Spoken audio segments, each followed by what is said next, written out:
This is Plant-Based Briefing, the Humane Hoax, Animal Industry's Labels and Lies, by Hope Bohanec, an excerpt from the Humane Hoax, Essays Exposing the Myth of Happy Meat, Humane Dairy, and Ethical Eggs, from humanehoax.org. And I'm Marian Erickson. This is the curated content plant-based podcast, where I narrate a variety of articles on healthy, compassionate, and sustainable living with permission in about 10 minutes or less every weekday. Today's article is an excerpt from a book that was released recently about the Humane Hoax. It's an anthology including essays from 18 contributing authors exploring topics of humane washing, greenwashing, language and labels, how alternative animal agriculture intersects with feminism, affects the environment, how it's represented in the media, and how it impacts human and non-human communities alike. It's a fantastic book, and it's put together by Hope Bohaned. She is co-founder of the Humane Hoax Project, which is a collaborative effort of vegan activists who are working together to reveal the truth about quote-unquote humane animal agriculture. I'm actually a member of the Humane Hoax Project team. We host online educational events, including the Humane Hoax Conference and the Humane Hoax Chicken Webinar, which are each held once a year, and you can find the replays from those on the Humane Hoax website.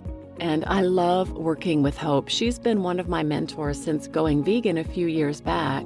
I listen to every episode of her Hope for the Animals podcast, and I've actually been on one of those episodes, episode number 80, where we're talking about a couple of chapters from this book. And I could go on and on about her, but I'm honored to be able to read excerpts from this book. So now let's get to today's plant-based briefing. Introduction: The Humane Hoax, Animal Industry's Labels and Lies, by Hope Bohanec. An excerpt from The Humane Hoax, Essays Exposing the Myth of Happy Meat, Humane Dairy, and Ethical Eggs. I had just walked by half a dozen signs announcing that this farm was certified organic and environmentally certified and made real California milk when I saw a newborn calf no more than a few hours old, curled up in a murky puddle of mud. Still wet with birth fluid, his tiny body was shivering, his eyes wide with fear and confusion looking for his mother. Giving up the search, he woefully bowed his chin to rest on his tucked legs. I knew that he was a little boy because the female calves, who were also dragged from their mothers, were taken to the other side of the dairy farm.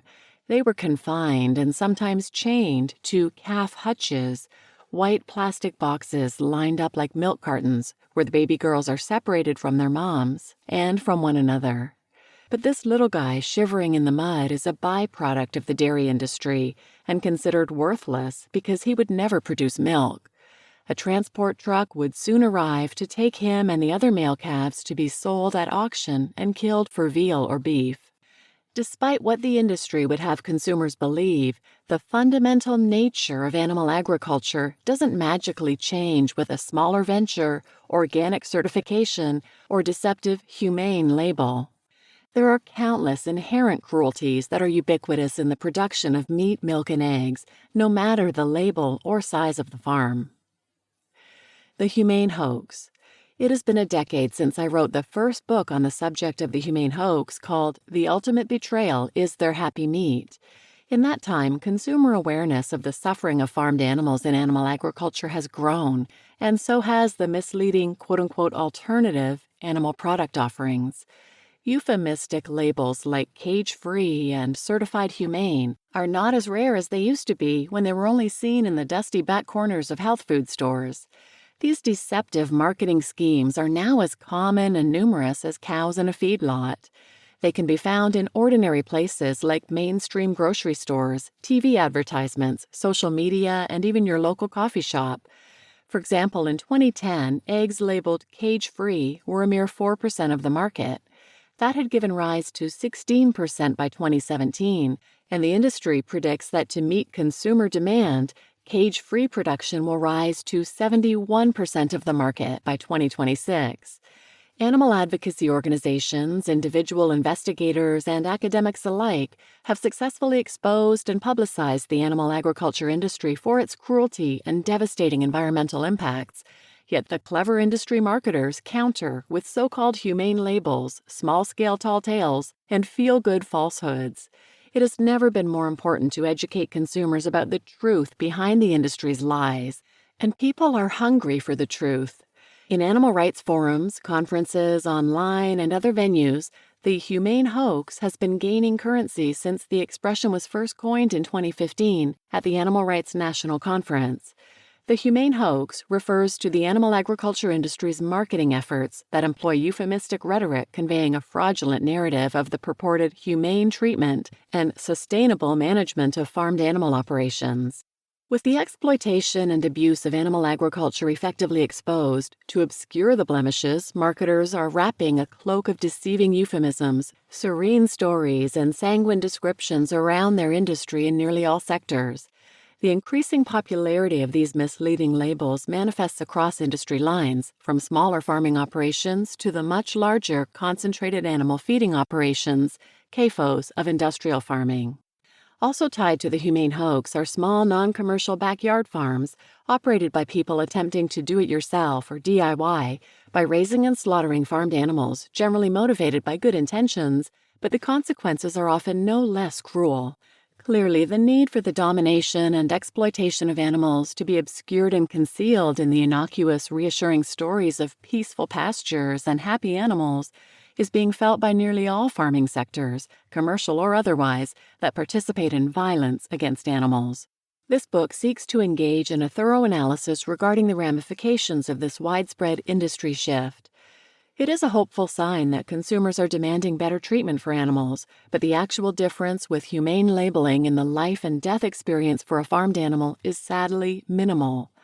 I have done extensive research on this issue, interviewed numerous stakeholders, and personally visited multiple animal operations, and have concluded that these unregulated labels mean very little, if anything at all, for the animal's experience.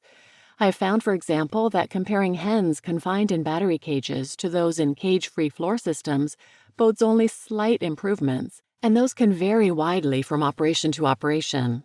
Animal activists have time and again exposed the horrors of hens bred to lay eggs for human consumption, crammed tightly in industry-standard battery cages. The experience is equivalent to living in a crowded elevator. In response, the clever marketers representing the egg industry distorted the story, altered the labels, and changed consumers' conceptions. Instead of rejecting the inherent cruelty of commercial egg production, shoppers have been offered the false choice of the seemingly humane alternative of cage-free, but the reality for the birds, however, is bleak. The difference in the experience of a bird in a conventionally managed operation versus a cage-free one is negligible. Despite the feel-good label, most chickens in cage-free egg facilities still live in miserable, overcrowded conditions in massive windowless buildings. Their eyes and throats burn from the ammonia gas released from their accumulated waste. They never feel the sun on their wings or experience a simple, satisfying dust bath.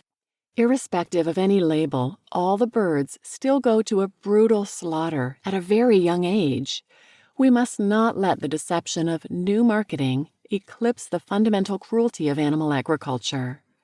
Confinement to a conventional battery cage is certainly torturous for the hens. Most people would agree that it is beneficial to get the hens out of the cages. This instinctual kindness, however, is exactly what the marketing efforts of the industry seek to exploit. The perception invoked by the cage-free label that the birds are now living a good life is a decidedly false one, a mirage created by the interaction of euphemisms and consumer hopes in the absence of accurate information. The multifarious distresses that chickens face in egg production, the horrors of the hatcheries, debeaking, overcrowding, reproductive manipulation, mind-numbing monotony, the terror of transport, of violent slaughter, etc., are concealed by a rhetorical sleight of hand. All welfare considerations for the hens are funneled through the single lens of the size of their confinement, which is now seemingly resolved by cage-free eggs. The truth is hidden, and the solution is a false promise, a pattern that is all too familiar in the history of human dominance and oppression. The label, though accurate in that they are no longer in small cages, belies a false impression. These cage-free chickens, these sentient beings, are not living a good life. You just listened to Introduction, the Humane Hoax, Animal Industries, Labels and Lies by Hope Bohanec, an excerpt from the Humane Hoax, Essays Exposing the Myth of Happy Meat, Humane Dairy, and Ethical Eggs. And I'm your host, Marian Erickson, and I look forward to reading some more excerpts from this book. There are so many interesting chapters, and I look forward to sharing them with you in future episodes. So please share this episode with anyone who might benefit, and thanks for listening.